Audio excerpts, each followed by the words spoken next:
Buenos días. ¿Cómo están? ¿Bien? ¿Están listos?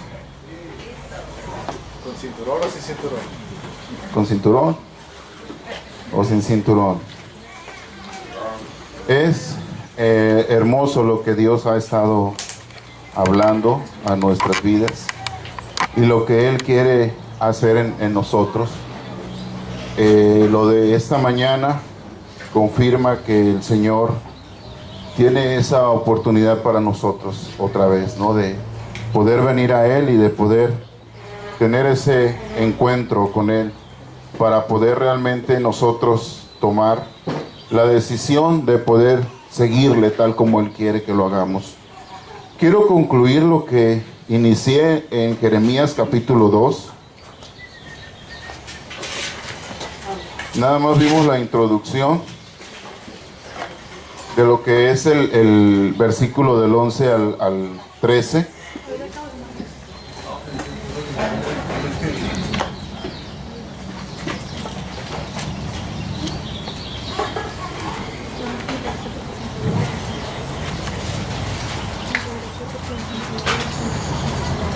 Si alguien lo tiene, que me ayude a leerlo con voz fuerte. Jeremías 2, 11, 12 y 13. La buena nación ha cambiado sus dioses, aunque ellos no son dioses. Sin embargo, mi pueblo ha tocado sus glorias, por lo que no aprovechan. Espantados ciegos sobre esto y horrorizados, desolados en gran manera, dice Jehová. Porque dos males ha hecho mi pueblo. Me dejaron a mí fuente de agua viva y cavaron para sí cisternas rotas que no retienen agua. E Israel Me dejaron a mí, versículo 3, fuente de agua viva, para cavar cisternas rotas que no retienen el agua. Es lo que dice el versículo 13 de Jeremías capítulo 2. Es importante cómo la fuente de agua que produce vida y que es viva había sido abandonada por el pueblo de Israel. El reclamo del Señor es como Él fue abandonado. Lo vimos en la analogía del matrimonio, del noviazgo. Pero ahora es el qué hicieron. ¿Cuál fue la razón por la cual lo abandonaron? Y es interesante poder nosotros notar que ellos habían llegado a un punto donde no más tenían interés en lo que el Señor hacía y era para ellos. Todo lo que el Señor había realizado se había olvidado, se había quedado atrás. Por eso es importante lo que comentaba Tony, el poder entender que Dios hace las cosas nuevas cada día, cada mañana, ¿no? Cada instante es nuevo para nosotros. Y el poder tratar nosotros de vivir de eso pasado o de estar siempre con lo pasado en nuestras vidas, trae problemas a cada uno de nosotros, porque siempre queremos comparar algo en nuestras propias vidas pasadas o queremos comparar en la vida de otros lo que Dios está haciendo, cuando es personal el trato del Señor con nosotros.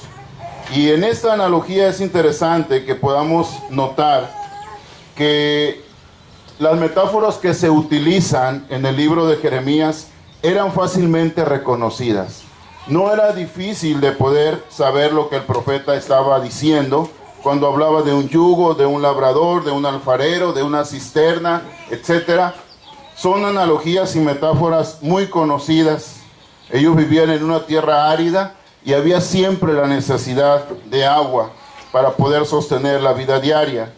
Para ellos, sin embargo, el Señor era, ¿verdad?, la fuente de agua de vida abundante, pero pronto dejó de serlo. El Señor dice que empezaron a cavar para sí cisternas y cisternas que no servían. Debido a ese intercambio de términos hebreos en esta escritura, debemos distinguir lo que es una cisterna de un pozo, de un estanque y de una fuente. No es lo mismo una cisterna que un pozo. El pozo de alguna manera recibe agua subterránea y es alimentado. Pero una cisterna no, es algo que el hombre hace, es un hoyo en forma de pera para poder almacenar agua de la lluvia o para estarla llenando manualmente. pero no es alimentada de alguna manera natural. Cada vez que ellos hacían las cisternas, debían estar siempre supervisando. Las tenían que bajar porque se agrietaban, el agua se podía ir, había muchas anomalías, solamente era un depósito de agua que era generado por el hombre. El agua disminuía durante el verano y había muchas cisternas secas que a veces se usaban como mazmorras. En la escritura, tanto en Jeremías como en Génesis, vemos que algunos los utilizaban para meter gente como prisionera y se tapaba la boca de la cisterna con una piedra grande. En este sentido figurado, Jeremías está comparando y contrasta a Dios, que es una fuente de agua de vida eterna, con una cisterna que es agua muerta, que no tiene vida, que no fluye, que ahí está estancada. Eso es lo que habían cambiado. Imagínese usted una fuente que siempre está brotando agua por algo que no brota agua, por algo que tiene que ser llenado, que tiene que ser alimentado por ellos mismos. Dios no se presta a toda clase de defectos hechos por los hombres. La cisterna solamente era algo defectuoso que ellos habían hecho para suplantar la fuente. Uno tiene que bajar a la cisterna y cubrirla con parche, con yeso hecho de cal para evitar que haya grietas. Ante cualquier fisura e imperfección el agua salía y de esa forma se perdía el uso que podía tener. La cisterna no es una fuente de agua que fluye constantemente, ni tampoco provee agua para la vida diaria. Hay que llenar la cisterna con frecuencia y en tiempos de sequía el pueblo quedaba sin agua. Además, muchas veces el sabor del agua no era agradable. Era tan mala que no se podía usar para beber, solamente se podía usar para riego. La cisterna, hermano, representa nuestro esfuerzo. La cisterna representa tu esfuerzo. Dejando a Dios, que tiene su verdad de vida, tratando de buscar una solución en tus fuerzas. Esa es una cisterna en nosotros. Nuestro esfuerzo, nuestras ideas, nuestra lucha, nuestra humanidad, la manera de querer hacer las cosas en vez de obedecer y de beber de la fuente que es eterna. Cuando eso sucede, entonces, al cavar el pueblo cisternas, habían buscado otros dioses, otras fuentes, otro poder. Habían buscado otra solución a sus problemas. Y ellos pensaban que iban a encontrar paz, que iban a encontrar respuesta. Los dioses que fabricamos, hermanos, las cisternas, no van a poder ayudarnos en momentos de angustia. No nos han ayudado en momentos difíciles. Al contrario, nuestra condición ha sido cada vez peor. Lo increíble es que el pueblo había dejado algo vivo por algo muerto. Parecía lo mismo, porque era agua, mas no había vida en la cisterna. Habían dejado su confianza en el Dios del pacto, del amor de su juventud, y habían ido tras otra fuente de poder. Pero esas cisternas eran rotas, además agrietadas, y representaban la vanidad. Nada había en ellas. En el versículo 18 del capítulo 2, Dios les pregunta que si qué provecho podían tener en ir a Egipto y beber del Nilo, o a Siria y beber del río Éufrates. Dos grandes ríos y hermosos y muy famosos, de dos imperios, el egipcio y el asirio. Y por ellos trataron de cambiar lo que era Dios. Trataron de huir para encontrar refugio en Egipto.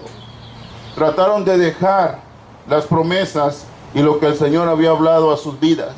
Pero el versículo 19 habla que el abandonar al Señor por esta maldad iba a haber un castigo. No había necesidad de tomar agua de los vecinos.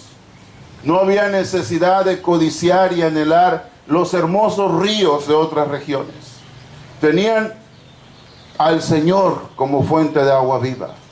Pero ellos no querían más tener relación con esa agua, ni necesidad de poder estar bebiendo de esa agua. El versículo 19 resume entonces la situación que había en el pueblo. El pecado, hermano, produce una cosecha muy amarga. Finalmente se cosecha lo que se siembra, y la maldad traerá su propio castigo. Sus rebeldías eran a causa de su condenación. Pablo usa el concepto en Gálatas 6, 7 y 8, cuando dice que todo lo que el hombre siembra, eso cosecha. En esta época, en la de Jeremías como en la de nosotros, es muy malo y muy amargo seguir y obedecer a otro Dios y a otro Señor que no sea Cristo. Ni Asiria ni Egipto ofrecían garantías de vida a la pequeña nación de Judá. Y Dios pide entonces en el versículo 19, reconoced pues y ver cuán malo y amargo es el haber abandonado a Jehová tu Dios. Yo quiero analizar tres cosas valiosas en el versículo 13. Lo primero es que hay un solo Dios y muchos fabricantes de cisternas. Hay un solo Dios que da vida, un solo Dios cuyas palabras son vidas eternas, pero hay muchos fabricantes de cisternas. Hay muchos imitadores de la fuente de agua viva. Hay muchos que pretenden ser como la fuente. Dos males ha hecho mi pueblo, dice el versículo 13. Me dejaron a mí fuente de agua viva para cavar para sí cisternas rotas que no retienen agua. Solo Dios puede satisfacer al ser humano creado a su imagen. Si puede buscar satisfacción en las cosas que el mundo provee o la religión te puede ofrecer, pero finalmente no encontrarás vida eterna. Lo importante es la vida eterna, no el ofrecimiento temporal que puedas tener. A lo mejor es placer, a lo mejor es dinero, a lo mejor son bienes, a lo mejor son satisfacciones, reconocimientos, fama, prestigio, cualquier cosa que puedas tener, pero en la búsqueda infructuosa que hagas, nunca encontrarás una satisfacción completa. Nunca encontrarás vida eterna. Cuando el pasaje nos habla entonces que Él es el único fuente de agua, no debe haber dudas. No hay nadie que pueda suplantarlo. Ninguna idea, ninguna ideología, ninguna corriente religiosa, ningún pensamiento, ningún héroe de la fe humano, nada puede reemplazar la fuente de agua de vida. Él es el único que puede producir vida en nosotros. Lo segundo es que la fuente está abierta y libre para todos.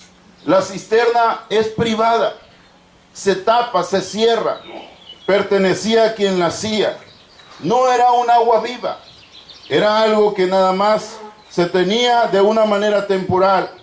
La cisterna dependía de otros para poder alimentar y tener agua. Dios solo es agua de vida. En Juan 4, versículo 13 y 14, el Señor le dice a la mujer samaritana en un pozo que Él es el agua viva.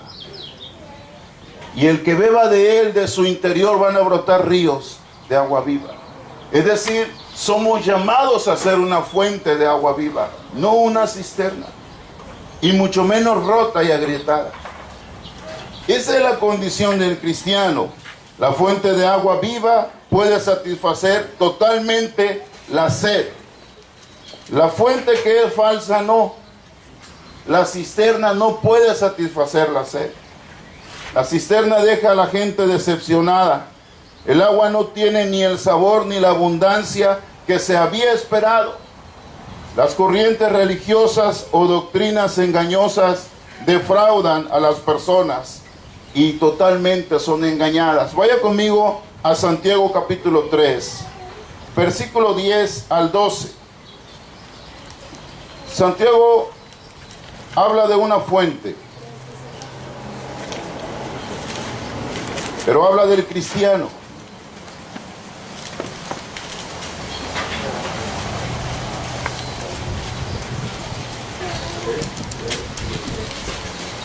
De una misma boca proceden maldición y bendición. Hermanos míos, esto no debe ser así. Y pregunta, ¿Echa alguna fuente por una misma abertura agua dulce y amarga? La pregunta es retórica porque la respuesta es algo negativo. La respuesta es no. Luego dice en el 12, hermanos míos, ¿puede la higuera producir aceitunas o la vid higos? Es otra pregunta retórica, la respuesta es no.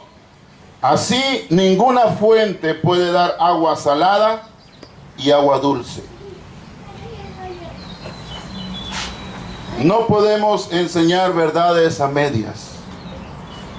No podemos decir esto está bien en este hombre y esto está mal. Una fuente no puede producir dos cosas, buenas o malas. Cristo puede producir una sola cosa, y es agua de vida. El hombre no. El hombre en un momento habla cosas certeras y veraces, y al día siguiente habla blasfemias y ofensas a Dios. Y no podemos tomar el pasaje donde dice, ay, voy a retener solo lo bueno y voy a desechar lo malo. Es sabio eso. Pero, ¿cuál es tu fuente entonces? ¿La de vida o una cisterna que tratas de remendar para poder estar bebiendo de esa cisterna? Es muy peligroso en nuestros tiempos, porque tenemos cisternas de las cuales bebemos, mas no de la fuente de agua de vida. Es peligroso para nosotros como pastores estar fundamentando nuestro cristianismo en cisternas y no en fuente de agua viva. De pronto eso no va a saciar al pueblo, no va a saciar nuestras propias vidas, y vamos a empezar a desviar nuestra manera de ver las cosas de una manera bíblica. La segunda fuente está en 2 de Pedro capítulo 2. Los métodos fracasan y el hombre se equivoca. Los dogmas caen y las doctrinas son erradas. Hay fuentes falsas y no es agua de vida la que dan. Pedro escribe a un pueblo que está disperso. Ellos dejaron todo y huyeron. Su mayoría son judíos. En la segunda carta de Pedro, en el capítulo 2, habla de la falsedad de los profetas en el pueblo. Dice que van a introducir encubiertamente herejías destructoras, y aún van a negar al Señor que los rescató, atrayendo sobre sí mismos destrucción repentina. Muchos van a seguir sus caminos perniciosos. Por causa de ellos el camino de la verdad será blasfemado, como lo es en nuestros tiempos. Por la avaricia harán mercadería de ustedes con palabras fingidas, sobre las cuales la condenación ya de largo tiempo no se tarda y su perdición no se duerme. La mayoría de ellos se han enriquecido vendiendo sus libros, vendiendo sus predicaciones, y todos las compramos y todos estamos atentos a eso. Hacen mercadería de una fe que no es verdadera. Versículo 4. Porque si Dios no perdonó a los ángeles que pecaron, yo quiero que usted escuche esto, no perdonó a los ángeles que pecaron. ¿Sí? Dios es un Dios de perdón, pero aquí Dios es un Dios, como decía Tony, que nos dice hasta ahí. Si tu condición es esa, no hay perdón. Si tu condición es arrepentimiento, hay perdón. No puedo yo solo enseñar que siempre puedo tener esa decisión y puedo jugar con eso. Él no perdonó a los ángeles que pecaron, sino que los arrojó ¿a dónde? Al infierno, y los entregó a prisiones de oscuridad a ser reservados para el juicio. Y si no perdonó, versículo 5, al mundo antiguo, sino que guardó a Noé, la octava persona, pregonero de justicia, trayendo el diluvio sobre el mundo de los impíos, y si condenó por destrucción a las ciudades de Sodoma y Gomorra, tornándolas en cenizas y poniéndolas de ejemplo a los que habían de vivir impíamente, y libró al justo Job, al justo Lot, abrumado por la nefasta conducta de los malvados, y pone entre paréntesis, porque este justo, morando entre ellos, afligía cada día su alma justa, y viendo y oyendo los hechos inicuos de ellos. Versículo 9, sabe el Señor librar de tentación a los piadosos y reservar a los injustos para ser castigados en el día del juicio, y principalmente a aquellos que siguen la carne en la concupiscencia de inmundicia, menosprecian todo gobierno, atrevidos, contumaces, que no temen decir mal de las potestades superiores, mientras que los ángeles que son mayores en fuerza y en potencia no pronuncian juicio de maldición contra ellas delante del Señor. Por estos, como bestias brutas, naturalmente nacidas para presa y destrucción, hablan mal de cosas que no entienden y perecerán en su propia corrupción. Recibirán la recompensa de su injusticia, ya que tienen por delicia el gozar del placer en pleno día. Estos son suciedades y manchas, quienes aún mientras comen con ustedes se recrean en sus engaños. Tienen los ojos llenos de adulterio, no pueden dejar de pecar. Seducen a las almas inestables, tienen un corazón ejercitado en la codicia, son hijos de maldición. Han dejado el camino recto y se han extraviado, siguiendo el camino de Balaam, hijo de Bosor, el cual amó la paga de la maldad. Versículo 16. Mas fue reprendido por su iniquidad. Una asna muda, hablando con voz de hombre, refrenó la locura del profeta. Estas son fuentes sin agua. Todos esos, de los versículos 1 al versículo 16. Es una fuente sin agua y nubes empujadas por la tempestad, por los cuales está guardada la oscuridad de las tinieblas para siempre, porque hablando palabras arrogantes de vanidad seducen con la concupiscencia de la carne mediante lascivias a los que verdaderamente habían escapado de la vida en error, prometiéndoles libertad, siendo ellos mismos esclavos de corrupción, porque el que es vencido de alguno es hecho esclavo de aquel que lo venció. Porque si habiendo ellos escapado de las contaminaciones del mundo por el conocimiento del Señor y Salvador que es Cristo, otra vez se enredan en ellas y son vencidos, su postremería viene a ser peor que su principio. Porque mejor les hubiera sido no haber conocido el camino de justicia, que después de haberlo conocido, se tornasen atrás del santo mandamiento que les fue dado. Pero les ha acontecido lo del verdadero proverbio: el perro vuelve a su vómito y la puerca lavada a revolcarse en el lodo. Esos son los falsos profetas y sus seguidores. Esas son la vida de las cisternas que están rotas. Usted tiene que definir hoy si su vida depende de una fuente de agua viva, de tal manera que usted sea una fuente que brote agua viva, o si usted va a seguir lamiendo de una cisterna agua, donde otros solo estén llenándola para tener satisfacción en lo que usted quiera beber. Y cada vez que nosotros podamos traer esto a nuestra memoria, encontraremos que somos llamados a ser fuentes en Cristo y a beber de Él, que es la fuente de vida. No fuimos llamados a ser cisternas. No fuimos llamados a alimentarnos de cisternas. Hemos sido llamados a alimentarnos de la única fuente que es vida y no muerte. Parece que Jeremías está hablando a la presente generación, porque los hombres siguen en estos dos males. Dejan a Dios y su palabra. Inventan sus propios sistemas doctrinales. Sustituyen la verdad divina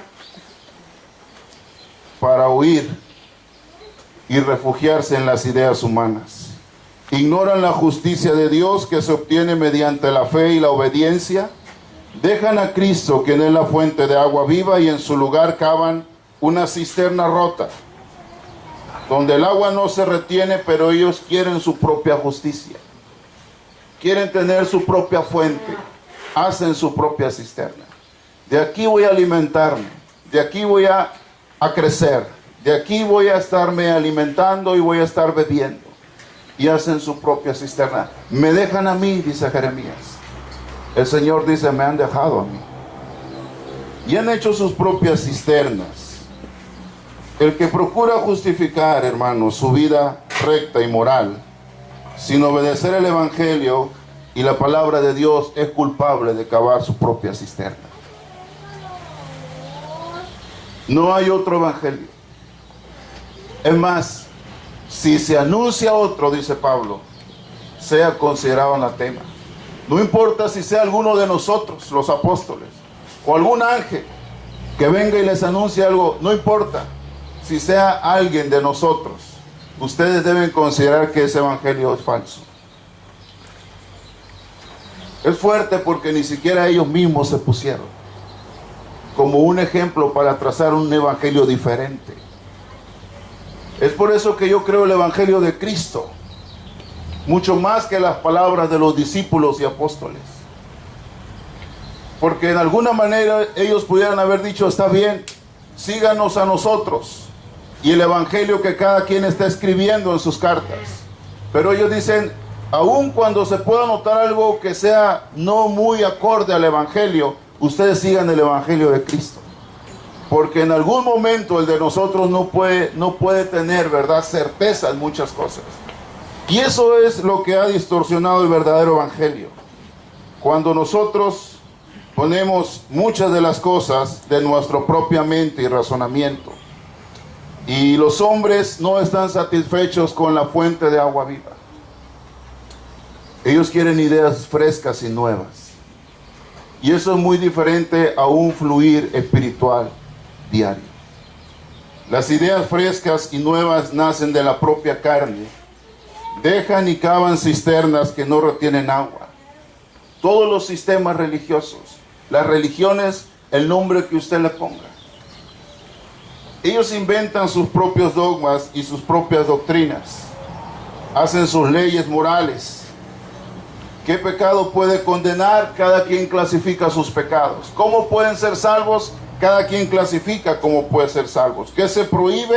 Cada quien establece qué se prohíbe. ¿Cuál es el concepto de la salvación, de la vida eterna, del infierno, del cielo? Cada quien hace su concepto. Y todos pueden decidir y establecer una cisterna para eso. Pero cuando la palabra, que es la fuente de agua viva, establece la verdad, muchos de nosotros la hacemos a un lado porque es dura, porque no puede llevarse a cabo, porque necesitamos aflojarla un poco para poder entenderla y obedecerla. Eso no era así desde el principio.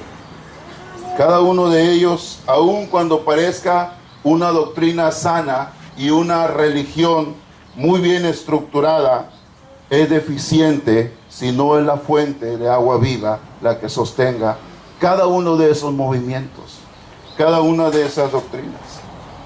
El catolicismo dice que en su ley moral la jerarquía romana se ha atrevido a dejar la fuente de agua viva. Debemos observar cómo el mundo, ellos ofrecen al mundo un código moral. ¿Qué pecado te puede condenar? ¿Qué se te puede prohibir? ¿Cuál es el concepto, por ejemplo, los pecados que pueden destruir tu vida? Ellos pueden practicar muchas cosas que están contrarias a la Escritura, pero en su canon y en sus ordenanzas no son invalidadas. Los que viven, dice, en los Estados Unidos, tienen muchas clases de doctrinas y movimientos no muy ajenos a nuestro país. Pueden ser cristianos que asistan a reuniones como los mormones, los testigos, los metodistas, etc. Y ellos practican el baile. Algunos pueden fumar, algunos pueden tomar, algunos se abstienen hasta del café y el refresco, pero pueden tener una fiesta en la cual puedan compartir otro tipo de cosas, como los bailes. El mormonismo, con su fundador José Smith, murió habiendo pasado sus últimas horas tomando, fumando y tratando de matar a otros. Nada más que su pistola falló, según la historia jornal en la página 410. en octubre de 1918. Este es el hombre que rechazó la fuente de agua viva, las Sagradas Escrituras, para dar al mundo el libro del Mormón, la perla de gran precio, y otros libros. Un fiel mormón no puede tomar una coca ni una taza de café, pero sí puede bailar. La misma iglesia hace sus bailes y los patrocina. Los mormones enseñan casa por casa llevando la Biblia, pero la llevan solamente para destruir la fe de los que creen en la Escritura, que es inspirada por Dios. Si usted no es capaz de enseñar a un mormón, a un testigo o cualquiera de otra secta, lo mejor, según la segunda carta de Juan, es que ni siquiera los reciba. Ni siquiera tenga relación con ellos. Porque la idea de ellos es poder echar abajo lo que Dios ha establecido en sus vidas. Y podemos hablar de ese aspecto externo. Y usted puede decir, tiene razón, están mal. Pero ¿qué hay dentro de la iglesia? Aún más seria es la cosa en esta actitud que tomamos. Condenamos con severidad estas prácticas, pero nosotros tenemos nuestras propias cisternas y las hemos cavado con ese montón de libros que devoramos en vez de la Biblia. Las hemos cavado con todas esas cosas que escuchamos en vez de hacerlo con la palabra. Como cristianos debemos llenarnos a rebosar solo de la palabra, de la Escritura, y debemos hacer su voluntad y seguirla. La iglesia tiene la obra y la misión de poder evangelizar y hacer discípulos a las naciones, llevándolos y formándolos para ser como Cristo. No hay otro trabajo de la iglesia, pero en muchas de las cosas nosotros hemos sustituido nuestros propios trabajos. Y hemos pensado que lo podemos hacer a través de instituciones, lo podemos hacer a través de otro tipo de empresas, lo podemos hacer a través de otro tipo de grupos, de clínicas, de centros, y creamos un montón de cosas como una empresa y pensamos que ese es el trabajo de la iglesia, al tener orfanatorios para niños, para ancianos, para todo ese tipo de cosas. Y nos olvidamos del verdadero trabajo como misión. Hermano, nada de esto, escuche bien, sustituye a la iglesia. Nada de eso es la iglesia. La iglesia es insustituible. El cuerpo de Cristo no puede ser reemplazado por nada que se pueda asemejar a eso.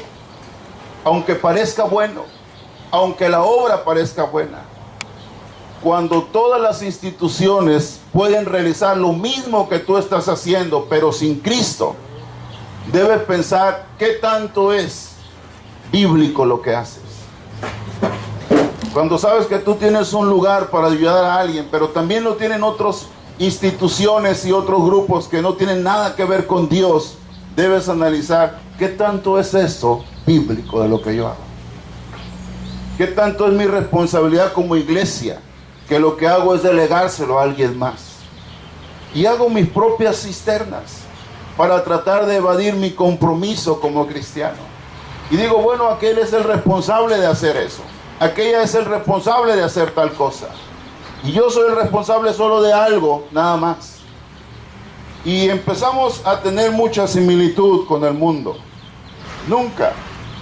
Nunca podrá la iglesia ser sustituida por nada de eso. Porque la iglesia es la única que está como bebiendo y adherida a una fuente de agua viva. No sigue otros métodos. No sigue otra metodología. No tiene otras ideas. La iglesia es el cuerpo de aquellos que han creído en su corazón y se han entregado a Cristo. Cuando nosotros empezamos a reemplazar entonces eso, empezamos a dejar de ser convincentes en nuestra vida y empezamos a crear cosas extrañas y empezamos a manipular todas las cosas Y en vez de poder tener nosotros realmente una convicción de lo que el Señor quiere hacer en nuestras vidas, empezamos nosotros a vivir de una manera en la que solo estamos bebiendo, creciendo y alimentándonos cuando hay agua en ese hoyo. El pueblo decidió dejar al Señor. Y quiero terminar en Lamentaciones, capítulo 1.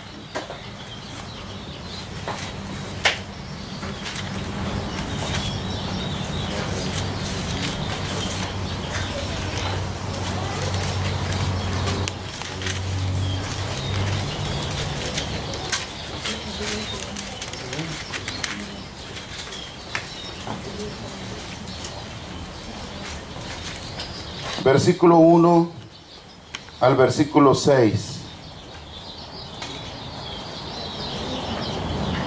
de Lamentaciones.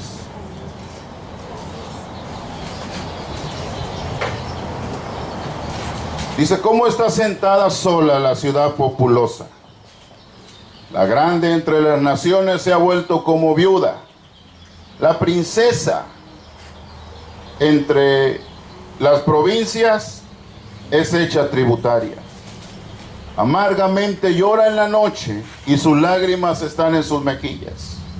No tiene quien la consuele de entre todos sus amantes. Todos sus amigos la traicionaron y se le volvieron enemigos. Judá ha ido en cautiverio. A causa de la aflicción y de la dura servidumbre, ella moró entre las gentes y no halló descanso. Todos sus perseguidores la alcanzaron entre las entrechuras. Las calzadas de Sión tienen luto, porque no hay quien venga a las fiestas solemnes. Todas sus puertas están asoladas, sus sacerdotes gimen, sus vírgenes afligidas, y ella tiene amargura. Sus enemigos han sido hechos cabeza, sus enemigos fueron prosperados, porque el Señor la afligió por la multitud de sus rebeliones. Sus niños fueron en cautividad delante del enemigo.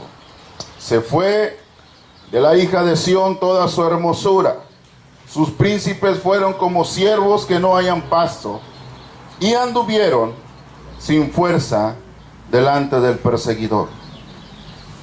Estos versículos comparan a Jerusalén con una rica princesa o una reina que de repente la dejan sola y la privan de toda riqueza y hermosura. Antes estaba llena, ahora está vacía. Antes la honraban, ahora está en desgracia. Su gozo se ha reemplazado con lágrimas. Sus grandes victorias ahora se pierden en la derrota. ¿Por qué? Debido a que en lugar de amar al Señor, ha cortejado a muchos amantes, dice el versículo 2. A los dioses falsos de otras naciones. Ahora esas naciones paganas se han convertido en sus enemigas. El pecado, hermanos, siempre trae aflicción y tragedia. Jeremías explica que Dios no solo será más su amigo, sino que ahora es su enemigo. Antes él peleaba las batallas de ellos, pero ahora era demasiado tarde. Cuando lea la triste descripción de lo que por el hambre sucedía, en el libro de Jeremías dice que ellos mismos se comían a sus propios hijos. Capítulo 2, versículo 20 y capítulo 4, versículo 10.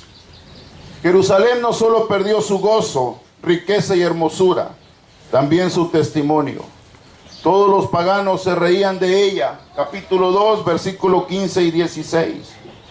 Sin duda esto se aplica al creyente hoy. Cuando Dios castiga al rebelde, que fue la segunda causa por la cual abandonaron al Señor, la experiencia no es nada fácil. El pecado siempre hace que el pecador pierda. Nunca va a ganar usted en medio del pecado. Vamos a perder. Esa es lo que trae desgracia si no hay arrepentimiento, dice los capítulos posteriores a esto. Ahora lea el capítulo 2 conmigo en Jeremías.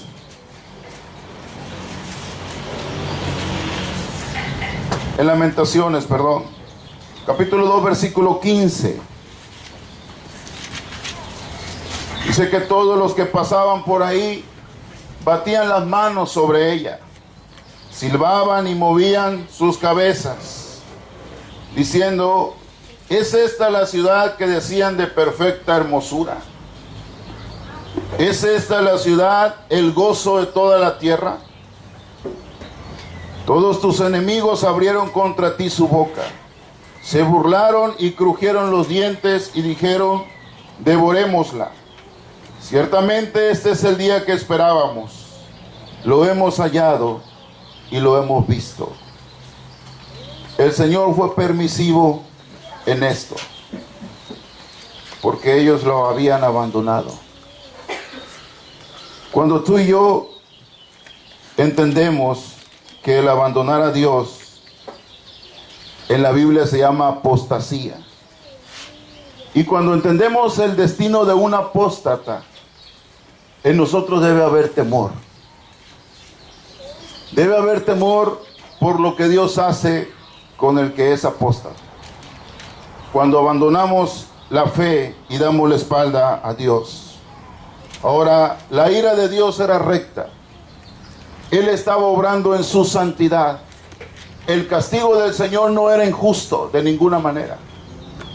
No tendremos que imaginarnos a un Dios malo, porque esa es la otra idea equivocada, que el que castiga es malo, el que corrige es malo. El Señor establece la disciplina con amor y la corrección por amor.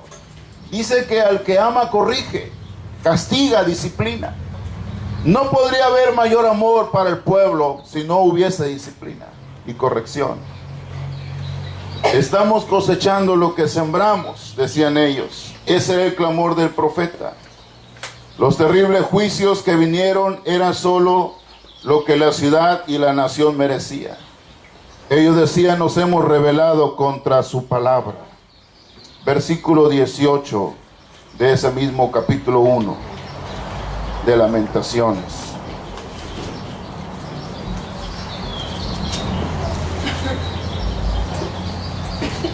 Jehová es justo, pues yo contra su palabra me rebelé.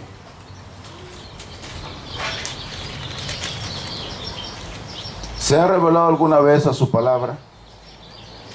Todos lo hemos hecho. Sabemos lo que está escrito ahí.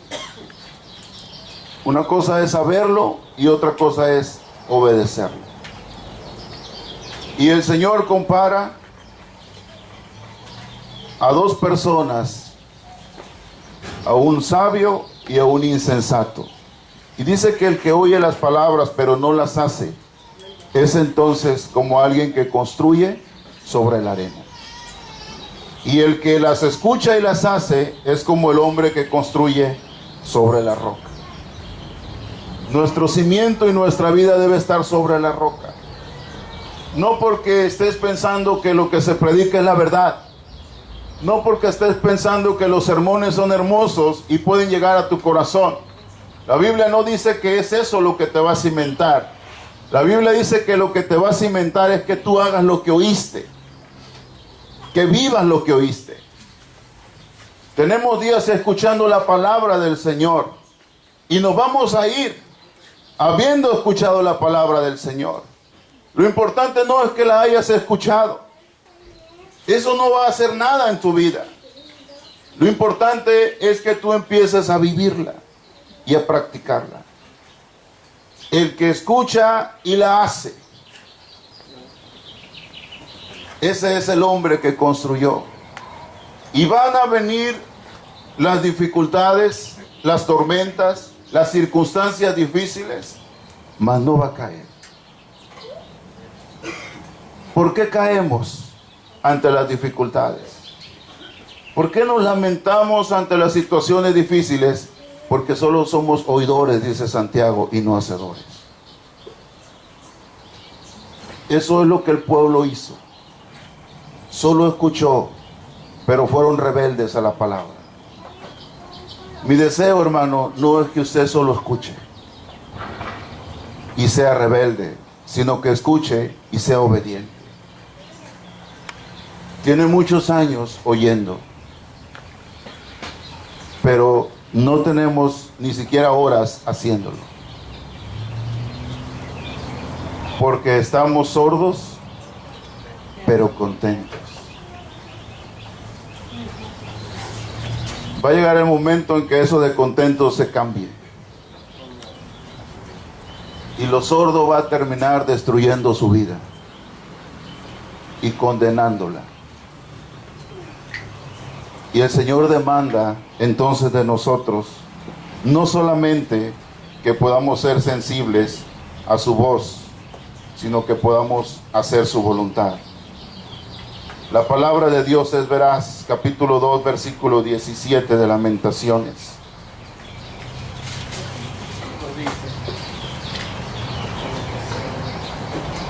Jehová ha hecho lo que tenía determinado y ha cumplido su palabra que él había mandado desde tiempo antiguo. Destruyó, ¿y qué dice? Y no perdonó. Ha hecho que se alegre sobre ti el enemigo y ha enaltecido el cuerno de tus adversarios. Durante 40 años Jeremías le había advertido al pueblo que sus pecados traerían juicio. Sin embargo, la nación no escuchaba. No querían oír la verdad. Preferían los mensajes populares de los falsos profetas. Jerusalén se reía de Jeremías. Lo perseguía hasta trataron de matarlo, pero al final Dios honró a su siervo y sus palabras se hicieron realidad. Cuando lea Jeremías 4, el mensaje de advertencia dado por el profeta, encontrará que en la descripción de la nación creyeron en las mentiras, las cuales en tiempo muy contemporáneo suena algo propio para nuestras iglesias. Jeremías explica lo que ocurre a un pueblo cuando rechaza la palabra de verdad de Dios y cree en las mentiras de los hombres. Sin embargo, la verdad de la palabra de Dios sigue firme, así como lo hizo en los días de Jeremías. El tiempo ha llegado cuando la gente no puede soportar la sana doctrina, sino que quiere en su lugar predicadores que le acaricien los oídos y les entretengan con un mensaje de falsa seguridad. Eso está escrito en 2 de Timoteo 4, del 1 al 5. No cabe duda, hermano, que Dios va a juzgar no solamente a los falsos profetas, sino también a sus seguidores. A pesar de lo que digan los falsos profetas y a pesar de todo lo engañoso que puedan ser, la palabra de Dios, escuche bien, se va a cumplir. Eso es algo que nadie puede evitar. Por más que quiera usted prolongarlo, el juicio viene y se va a cumplir. Ellos decían, no es posible que esto pueda suceder, pero Dios es un Dios tierno. Versículo 12 y 16 del capítulo 1 de Lamentaciones. Dios es un Dios amoroso.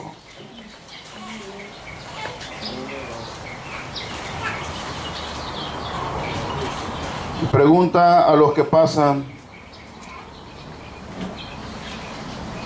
¿no se conmueven cuando pasan por este camino? Miren, vean si hay dolor como mi dolor que ha venido, porque Jehová me ha angustiado en el día de su ardiente furor. Desde lo alto envió fuego en mis huesos, el cual prevaleció. Ha extendido red a mis pies, me volvió atrás, me dejó desolada y desfallezco todo el día. El yugo de mis transgresiones está atado por su mano, atadura ha subido sobre mi cerviz y ha hecho que falten mis fuerzas. Me ha entregado el Señor en mano, contra los cuales no puedo levantarme. El Señor ha hollado todos mis hombres fuertes en medio de mí. Convocó asambleas para quebrantar a los jóvenes. Como lagar ha pisoteado el Señor a la Virgen, hija de Judá. Jeremías no solamente lamenta la condición y la situación, los destrozos que hay en la ciudad por el pecado. El juicio es la extraña obra de Dios, inexplicable, nos aflige porque Él nos quiere. Incluso cuando en efecto castiga a su pueblo, está con ellos en el sufrimiento. El Señor al que ama castiga. Las lágrimas de Jeremías nos recuerdan que Dios ama a los suyos, incluso cuando son perseguidos, y su amor hacia ellos no cambia. A pesar de la gente por las ruinas, Jeremías les pregunta, ¿no se conmueven cuando pasan por este camino? Igualmente podemos recordar las palabras de Jesús cuando se lamenta sobre la ciudad. Y él recuerda cuántas veces quiso juntarla como la gallina junta a sus polluelos, pero ellos no se dejaron.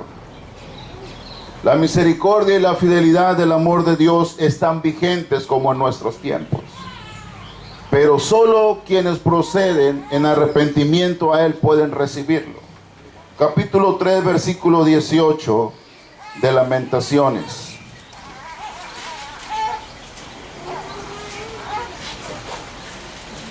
Perecieron mis fuerzas y mi esperanza de Dios. Acuérdate de mi aflicción y de mi abatimiento, del ajenjo y del hiel. Mi alma aún lo recuerda y se humilla dentro de mí. Esto traigo a mi memoria, por lo cual tengo esperanza. Por la misericordia del Señor, que no hemos sido consumidos, porque nunca decayeron sus misericordias. Nuevas son cada mañana. Grande es tu fidelidad. Mi porción es Jehová, dijo mi alma. Por tanto, en Él esperaré. Bueno es Jehová a los que en Él esperan, al alma que le busca. Bueno es esperar en silencio la salvación del Señor. Bueno le es al hombre llevar el yugo desde su juventud, que se siente solo y calle, porque es Él quien se lo impuso. Ponga su boca en el polvo, por si aún hay esperanzas. De la mejilla que le hiere, y sea colmado de afrenta. Porque el Señor no desecha para siempre, antes bien, si aflige, también se compadece, según la multitud de sus misericordias. Este es el corazón del Señor. Hallamos una de las más grandes confesiones y hermosas. Muchas de ellas las tenemos nosotros, y son esperanza para nuestras vidas. Jeremías emplayó en sus aflicciones y en el sufrimiento del pueblo, pero entonces alzó sus ojos al Señor. Y este fue el punto decisivo. En medio de la aflicción, en medio de la ruina, en medio de las desgracias, él recordó las misericordias de Dios y dijo, nunca decayeron tus misericordias. Nosotros le fallamos, tú has hecho lo recto, le dice. Trazaste tu palabra y la cumpliste. Eres justo en lo que estás haciendo. Hemos sido nosotros los que te abandonamos. Hemos sido nosotros los que cavamos las cisternas. Hemos sido nosotros los que dejamos tu verdad. Pero tu misericordia nunca se ha apartado. Nosotros somos quienes hemos fallado, pero tu fidelidad es grande. La fidelidad de Dios, hermanos, es un tremendo estímulo en nuestros días, en los corazones que desfallecen. Hay sufrimiento, hay cautiverio, pero la misericordia de Dios debe ser aquello de lo cual nos tomemos. Y digamos, Señor, es nueva esta mañana tu misericordia. Tengo la oportunidad de ir a ti. ¿Cuál es el problema? Que solo oigamos y no atendamos esa advertencia. Que solo oigamos y sigamos igual, en la misma comodidad en que estamos, en la misma vida que llevamos, tratando de satisfacer nuestro propio placer y nuestra comodidad en la cual estamos. Pero el Señor demanda que le podamos seguir. El Señor está llamándonos a cada uno de nosotros. Él quiere tu vida, no quiere las obras de tu tiempo, quiere todo para Él, porque tú le perteneces a Él, porque tú eres alguien por el cual Él dio su vida. Y Él quiere que tú vivas de esa manera. Pero tienes tu propia cisterna que te ha alimentado. Tienes tu propia cisterna que te ha sostenido hasta ahora, arrastrándote, herido, con dificultades. Y piensas que estás bien. Piensas que es cómodo como vives, que podrás echar mano de su misericordia otro día. Muchos de ellos, la gran mayoría pereció. Dice el Señor, solo es un remanente y ese va a regresar. Es pequeño lo que va a regresar, pero ellos son fieles. Ellos son los que se han guardado. Porque en una ocasión pudieron ir a Él en arrepentimiento. ¿Cuántas veces? A lo mejor muchas. Pero el Señor tuvo misericordia de ellos. Nosotros, hermanos, somos quienes verdaderamente hemos sido infieles y rebeldes. Él quiere que traigamos y vengamos al lugar de arrepentimiento y confesión. En el versículo 39 de ese capítulo 3 y en el 41, Jeremías expresa algo hermoso. ¿Por qué murmura el hombre viviente en su pecado? Que escudriñe su camino y que busque volverse a Jehová. Que levante su corazón con las manos a Dios en los cielos. Nosotros nos hemos rebelado y fuimos desleales, y tú nos perdonaste. Desplegaste la ira y nos perseguiste. Mataste y no hubo perdón. Te cubriste de nube para que no pase la oración nuestra. Cuando hay pecado, nuestra oración es detenida. Dios en su misericordia dejó un remanente, hermano. La iglesia es un remanente. Lo protegió y lo bendijo durante los años de cautiverio y le permitió regresar a su tierra de nuevo. Les capacitó para que pudieran construir la ciudad y reconstruir el templo. Los protegió de las naciones paganas que los aborrecían. Cuán misericordioso fue Dios con su pecado. Cuán misericordioso fue Dios con su rebelión. Cuán misericordioso fue Dios con su infidelidad. Cuán misericordioso es Dios contigo. Cuán misericordioso es Dios con nosotros. En tiempos duros necesitamos imitar a Jeremías, el cual dejó de mirarse a sí mismo y empezó a ver al Señor, en quien esperó con paciencia y fe. Demasiado a menudo nos miramos a nosotros mismos y a nuestros problemas, y llegamos a estar tan desanimados al punto de darnos por vencidos. En lugar de eso debemos mirar a Cristo. Hebreos 12:1 y 2 dice que nosotros debemos verlo a Él, porque hay una gran nube de testigos y debemos despojarnos de todo peso y del pecado que nos asedia, y debemos correr con paciencia la carrera que tenemos por delante, puesto los ojos en Jesús, el autor y consumador de la fe, el cual por el gozo puesto delante de Él sufrió la cruz, menospreciando lo oprobio, y se sentó a la diestra del trono de Dios.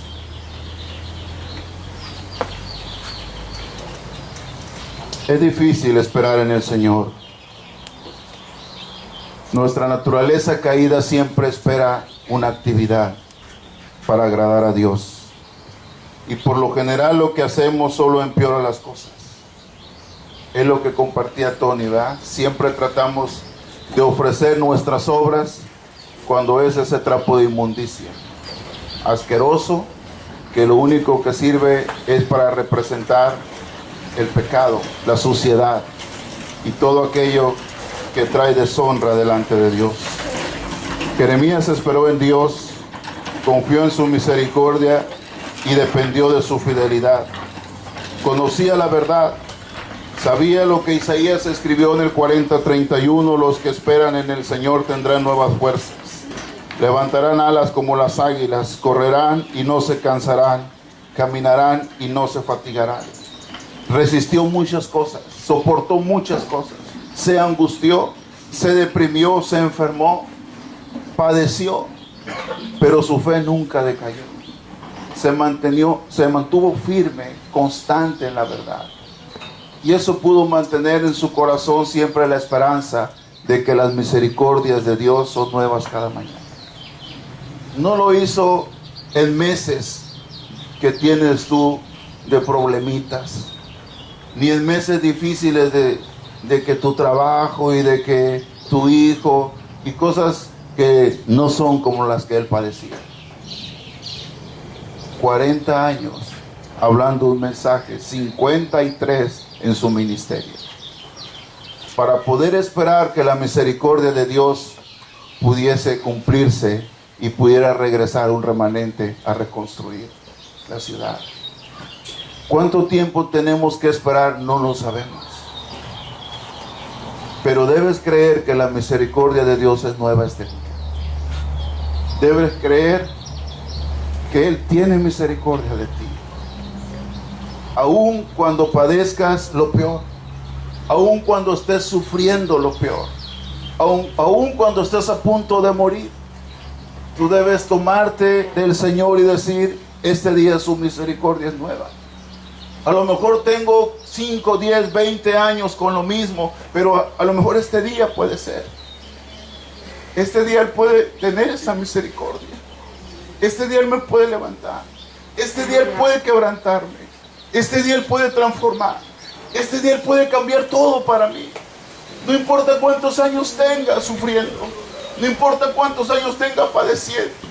Hoy puede ser el momento en que Él pueda levantar su gloria sobre mí y yo pueda ir a Él, dice Jeremías, y encontrar en sus brazos el socorro que anhela mi vida como pueblo. Y esa es la oportunidad para nosotros.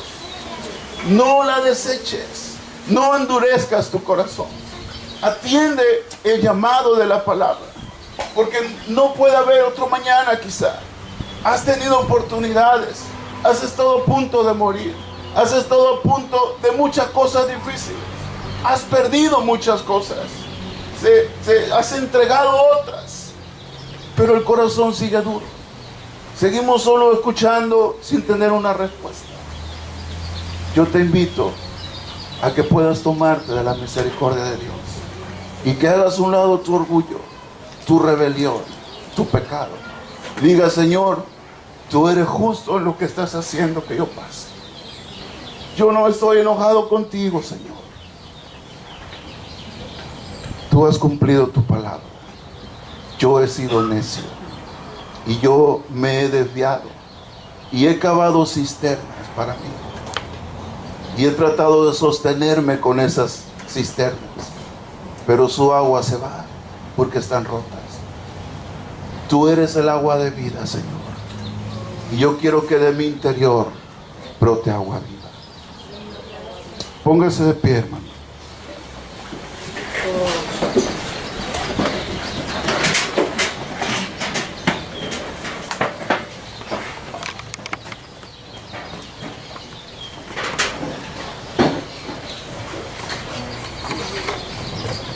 Yo quiero invitarle a que usted venga aquí enfrente.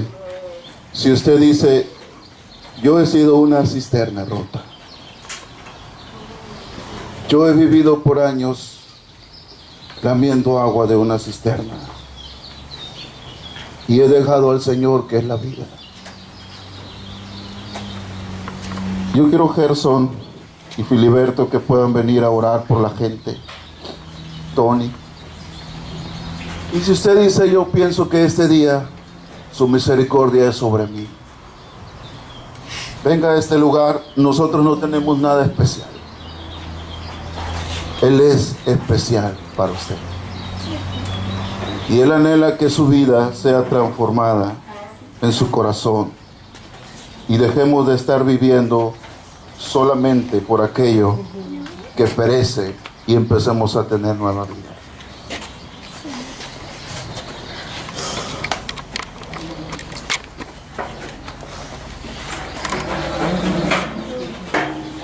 Vamos a orar.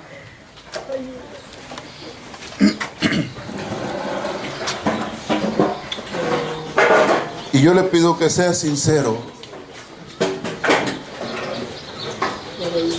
como se nos enseñaba, como esa vasija que no tiene nada de imperfección. Y sea sincero en su corazón y le diga: Señor, yo no puedo más.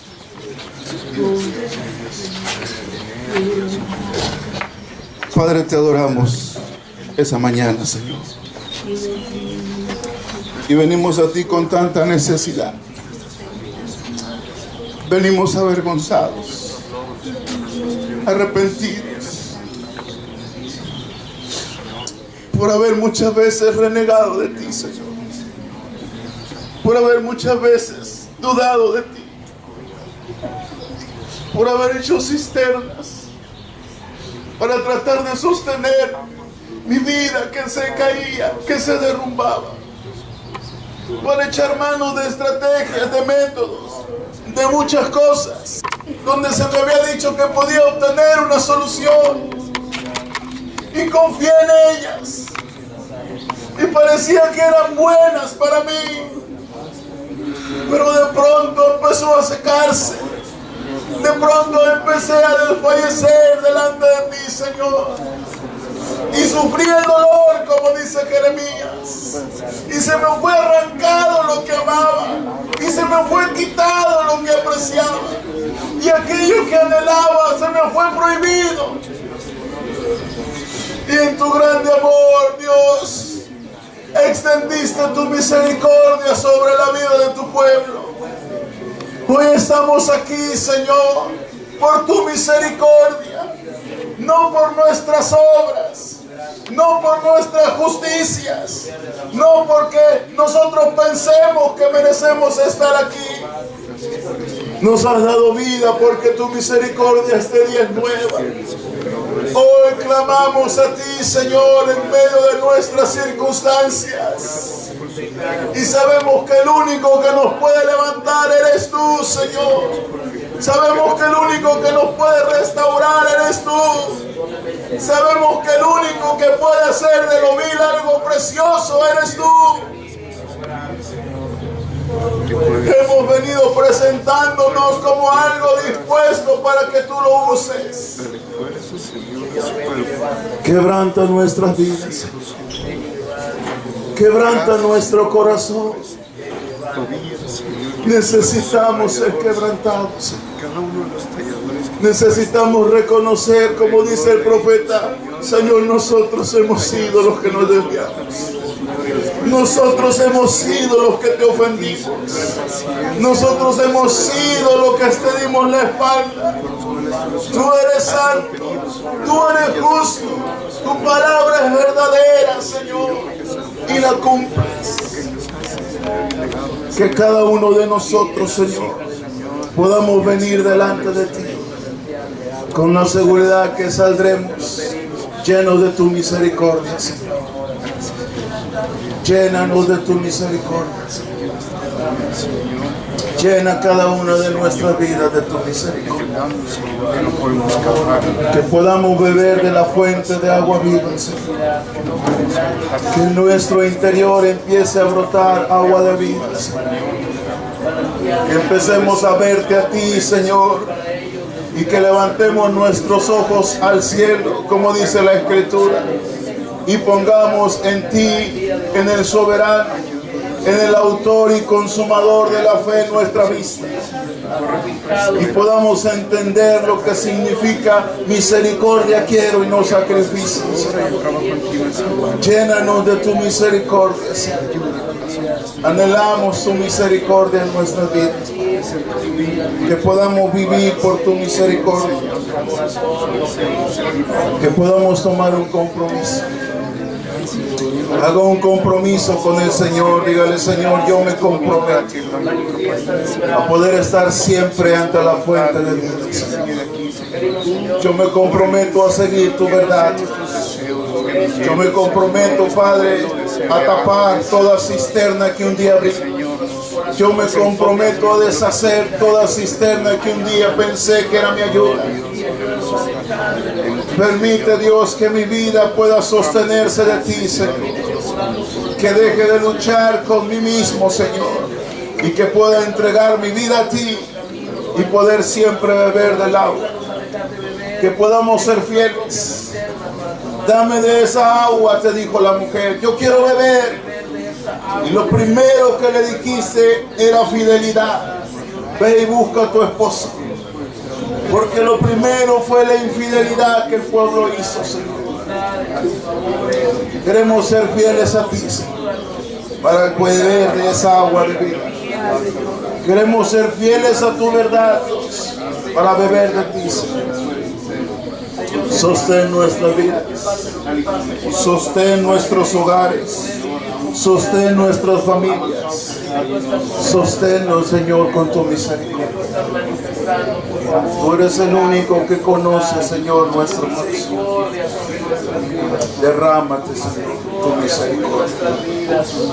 Tu misericordia sobre nuestras vidas.